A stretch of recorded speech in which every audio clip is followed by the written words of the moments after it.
بسم الله الرحمن الرحيم الحمد لله الذي هدانا لهذا وما كنا لنهتدي لولا أن هدانا الله والصلاة والسلام على رسولنا محمد صلى الله عليه وسلم ثم أما بعد Assalamu alaikum урматтуу мусулман бир туугандар. Бул дүйнөдө бардыгыбызга Кудай Таала рызкыларды берип атат. Жүрөгүбүзгө эмдеген генчтерди берген, бизге санай албаган ниматтарды берген. Бардыгыңыздардан сураныч, бул дүйнөдө ушу жүрөгүбүз ачык жашайлы, адамдарга мээрим каалап жашайлы.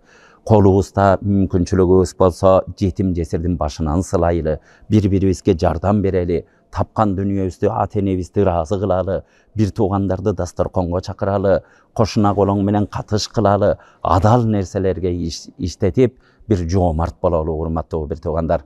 Илгерки аалымдарыбыз китептерде жазат, илгери бир падыша болгон экен. Ушу жүрөгү сыгылып ооруйт экен, жанын коерго жер таппайт.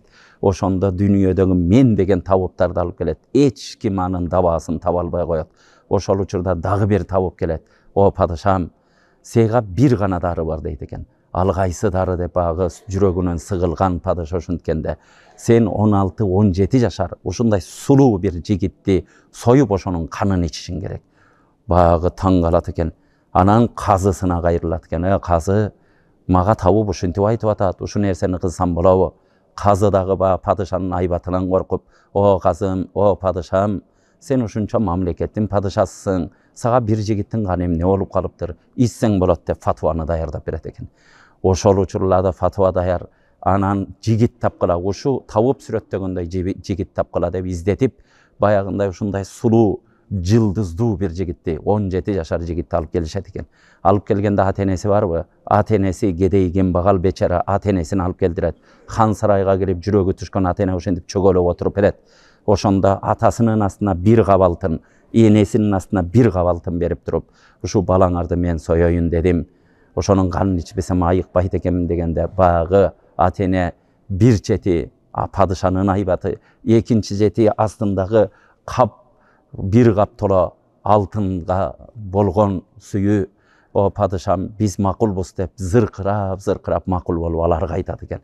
Ошол учурда баланы алып келет, касапчыны алып келет. Бала ушундай жылдыздуу бала, падыша көрүп ушундай суктанат. Баланы жаткызат чалкасынан. Так муздай эледеп келгенде, ушинтип көктү карап, ушинтип асманды карап, жылмаят экен. Жылмайып ушинткенде падыша таң калып, эй жигит, сени азыр сойгон атсак, сенин каныңды ичем деп атсам, эмне үчүн жылмаясың? О падышам, бул дүйнөдө эң мейирбан болгон бул ата-эне, бул ата-энем дагы сенин айбатыңан коркуп, менин өлүмүмө ыраазы болуп беришти. Экинчиден адилеттүүлүк издейт элем, адилеттүүлүктү кыла турган бул казы дагы сенин айбатыңан коркту дагы сага фатва чыгарып берди. Үчүнчүлү корголой турган сен падыша болчусуң, сен болсо менин канымды ичем деп атасың. Бул дүйнөдө таянаар нерсе калган жок. Себептер дүйнөсүнө таянайын десем себеп калган жок. Бир гана адилеттүү болгон, мээримдүү болгон, падышалардын падышасы болгон Алла Таалага кайрылып, ошо жылмайып, эй Аллахым, мага жардам бер деп атам дегенде, падышага ошо сөз аябай катуу таасир берип, жашым 70-тен ашты, мындан ары ушунун канын ичип эле канча жашайт элем, койчу деп туруп анан баланы тургузуп жиберет экен. Тургузуп жиберип бир аз убакыт өтсө, баягы жүрөгүнүн сыгылганы жок.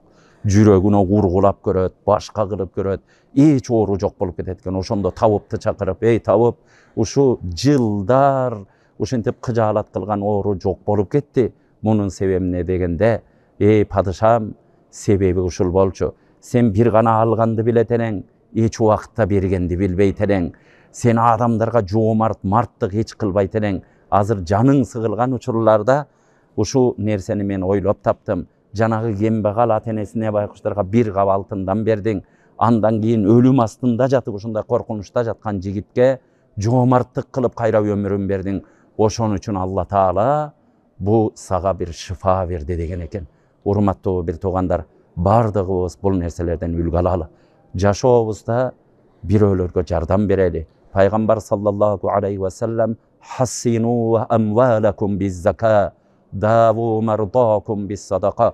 Силер мал дүниеңөрдү зекет берүү менен сактап калгыла, ооруңарды садака берүү менен айыктыргыла дейт. Geliңizler jomart bolalı, adamlarga akpeyil bolalı, жүрөгүбүздөн Allah'nın kazınasынан ümit kılalı, uşu niyetти dagı bir-biribizden kıskanbaylı, bir-biribizge jakşılık kaalap, jakşına kay jaşaylı, Allah Taalam jakşı jollardan adaştırbaсын.